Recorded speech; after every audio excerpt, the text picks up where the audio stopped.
Mediat në Kosovë bojkotuan këtë të mërkur kreun e lëvizjeve të vendosje Albin Kurti pas refuzimeve të përsëritura ndaj tij për të prononcuar para gazetarëve. Në shenjë proteste, përfaqësues të mediave vendosën mikrofonat në tokë përpara kuvendit të Kosovës, duke refuzuar mbulimin mediatik të Kurtit teksa ai po dilte nga kuvendi.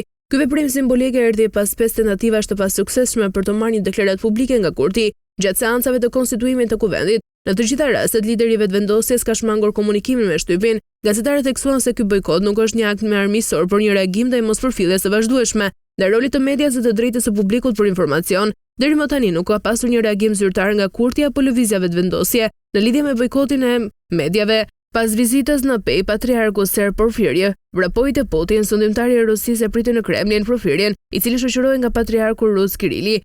Porfirje foli si i deleguar i presidentit serb Vučić në Mos dhe si zëdhënës i nacionalizmit serbomat, kreu i kishës ortodokse serbe kritikoi ashpër perëndimin. Porfirje foli për ndikim negativ që sipas tij perëndimi ushtron ndaj popullit serb edhe ortodoksërisë.